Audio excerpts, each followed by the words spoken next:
realize how massive my forehead is.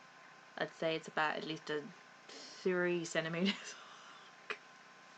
Hello everybody, it's Lita. I hope you're all amazing, and if you are not, I hope my video puts a smile on your beautiful faces and makes you laugh. I do apologise for the random backgrounds lately in the last 2 videos I've done.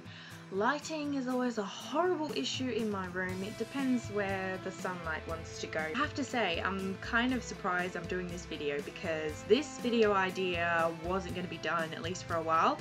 But I had a fellow YouTuber tag me in this video, which is Simply Rose, and she tagged me to do the Studio Ghibli tag, which I'm so excited to be answering some of the questions. I'm really excited to do this tag. You know what, without further ado, let's get into the tag. Question 1. What Studio Ghibli film was your first?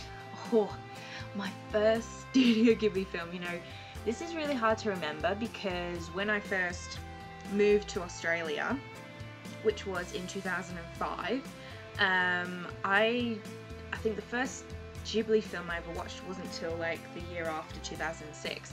So I'm really a late bloomer to the Studio Ghibli. And did you say Ghibli or Ghibli? I guess I'll just go Ghibli because yeah, it was hard for me to figure out which of the 3 were the first Studio Ghibli film I watched.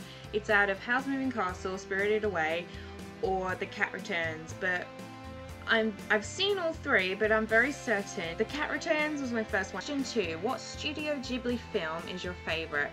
Actually, the previous answer is actually The Cat Returns. I've seen quite a few of the Studio Ghibli films, but The Cat Returns I've watched over 15 times. I just love it so much. The simplicity of the story, you know, it's got talking cats in it, and it's a film I feel that anybody can just watch, really. And I just completely fell in love with it. I did. Just the simplicity of the whole movie. And I don't think nothing is going to replace it. It's been a favourite for the last 7 years it has, so it's got a strong running. So, and it makes me kind of sad that this film is actually one of the less known Studio Ghibli film. I really felt a connection with the main female protagonist, which was Haru, a very unsure individual and that affected her during her daily life. And I kind of really related to that. I'm always unsure of so many things I am, and if I do the wrong thing. Cat Returns! You should totally watch it if you haven't yet. Question 3. Which Studio Ghibli film is your least favourite? Other tag videos I've watched, people have found it, I think, quite hard to pick a least favourite. I was actually surprised by one of them. Blade Ninja said Howl's Moving Castle was his least favourite. I was very surprised by that because you never know what people are going to say to these questions. But least favourite for me was actually, again, one of the less known Studio Ghibli films. It's called Ocean Waves, and it's not really based on much of a fantasy element in the story. It's really more realism about real life, and it's about these 2 main characters. I can't remember the names because it was so long ago, and it was about them developing, I think, feelings for one another or their connection. The experience I got from Ocean Waves was, in fact, really boring, and I kind of wanted to fall asleep. For me to say that about a Studio Ghibli film, you know, I kind of feel bad, but I didn't really enjoy the film much. I felt that the 2 main characters, their personalities were quite bland. I didn't really feel there was much development really with their relationship, but again, I haven't seen this film for a long time. I would probably have to go revisit and re-watch it, but from the first time I watched it, it was very boring, so it would have to be my least favourite. Oh god, everyone just feels bad answering that question, don't they? Yes. I do too. Question 4. Which film would you recommend to someone who has never seen a Studio Ghibli film before? Now, this answer, a lot of people have said Spirited Away. Yeah, just a lot of Spirited Away. I mean, like, yeah, of course, I think it's a great gateway. I I think it's a great gateway into the Studio Ghibli. But if I was gonna pick one, it's just gonna have to be The Cat Returns. And this is not purely because it's my favorite, it's because it's a really simple story to follow, and the film's just so simple, and I feel that it's great for all ages. You know, it's got talking cats, and there's like this cat kingdom, and you know, it's got some fun-loving, easily likable characters. Question 5. Do you like all of the Studio Ghibli films, or do you prefer Hayao Miyazaki's work? This is an interesting question, there is, because most people think that all of the Studio Ghibli films are all done by Hayao Miyazaki, where in fact they are not. So there are some Studio Ghibli films that I have not seen, but don't have full preference to just liking all the films Hayao Miyazaki directed. I was really fond of The Tales of the Earth and Sea, which was actually by Miyazaki's son, Goro. It's not one of the more kind of happy kind of films of the Studio Ghibli. Tales of the Earth and Sea has really got more kind of more darker themes to it. I think that's why people are put off by that film, and you know, it was Goro's first film that he ever did for Studio Ghibli, and I really like the story, and I didn't mind all kind of the dark themes, and it's actually my top 5 favourite Studio Ghibli films. It is. So I just don't have complete preference to all the films that Hayao Miyazaki did. I like some of the others that were directed by different people.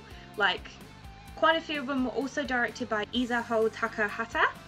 He is actually the co-founder of Studio Ghibli, and I've actually not seen any of the films he's actually kind of directed as well, which is My Neighbours the Yamadas, Only Yesterday, and there's 2 more, Graveyard of Fireflies, and The Tales of Princess Kaguya. Those 4 ones I have not seen, and those are all really directed all by him. So I would really love to finally get a chance to getting around to watching those. So overall, I don't have complete preference just for Hayao Miyazaki films, the ones he's directed. I've loved some of the other Studio Ghibli films that have not been directed by him. Question 6. My god, that last answer was so long. Have you seen all the Studio Ghibli films? So as I kind of said before, I have not seen all the Studio Ghibli films. I've not seen The Wind Rises, I've not seen When Marnie Is Here, Only Yesterday, Graveyard of Fireflies. There's quite a few. And I've not seen My Neighbor Totoro. Don't hate me! Question 7. Who is your favourite male Studio Ghibli character? It is Baron from The Cat Returns. Now, this may be a bit weird because Baron's a cat. A talking cat. But, he could be the best advisor in the world for you. I admired him so much in The Cat Returns when he was just a perfect mentor for Haru, and he eventually, you know, gave her the courage and confidence to feel more confident in herself and believe in herself.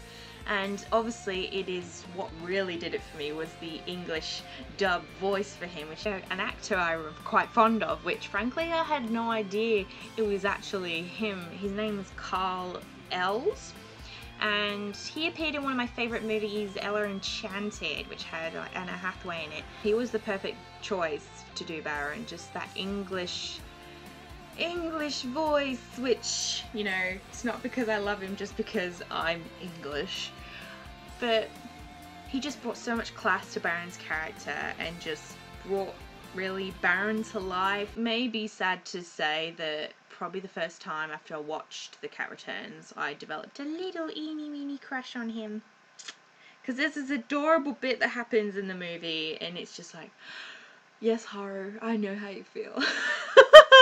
Question 8. Who is your favourite female Studio Ghibli character? Now, my favourite is actually Atari from the movie which is her name, Atari.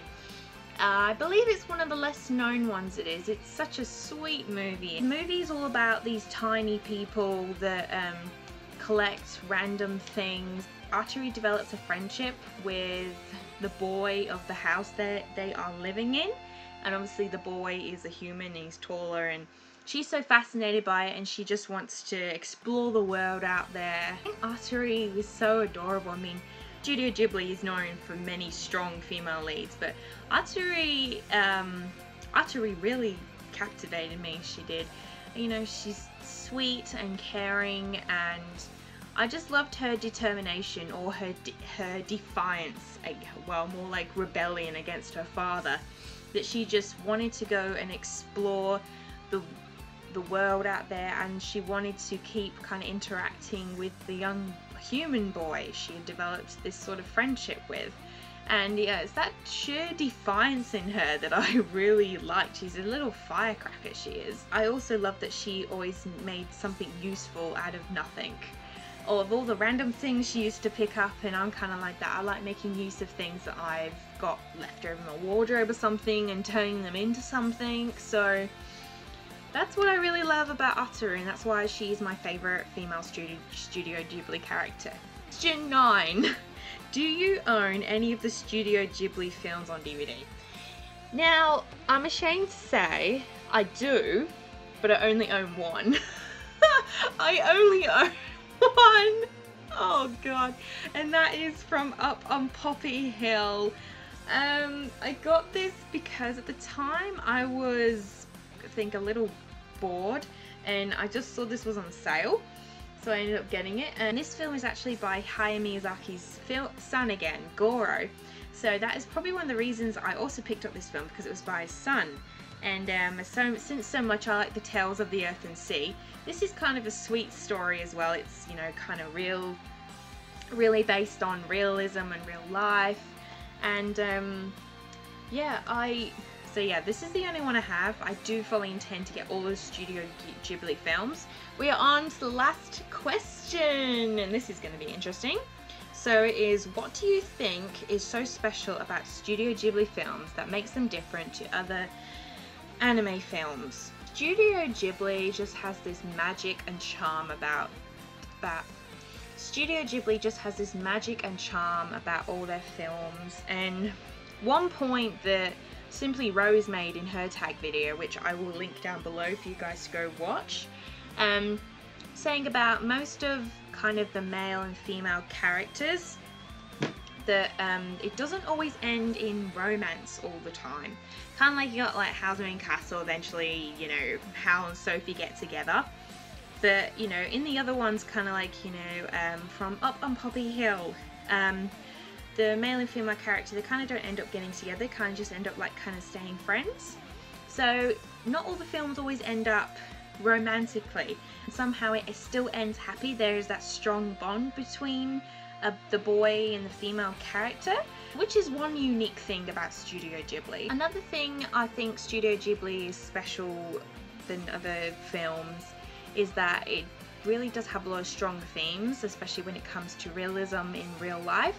Like, for example, in The Cat Returns, I really loved it for the simplicity, and for the theme that it really kind of strikes out in the film is believing in yourself and eventually finding your way. And I felt like that was represented through Haru, our female protagonist, really well. And that is obviously one of the reasons why I fell in love with The Cat Returns.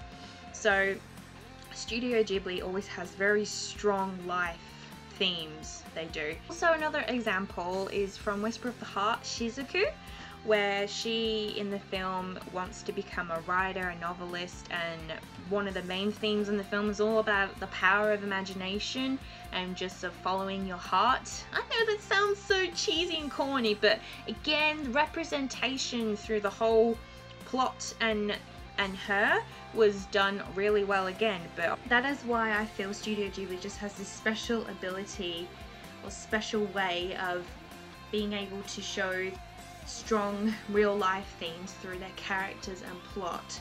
Another thing I find also, just to add on about Studio Ghibli, why I find them special, is I believe any of the Studio Ghibli films, there's always something for everyone out of all of them. There's at least, I believe, one some people may end up really liking or loving, and I feel that quite a few of the films are suitable for kind of younger audiences as well, so that's why I feel that Studio Ghibli is, you know, there's a film for everybody. Yeah, well that's it guys, that is my Studio Ghibli tag and all my answers. I just wanted to thank Simply Rose for tagging me in this video.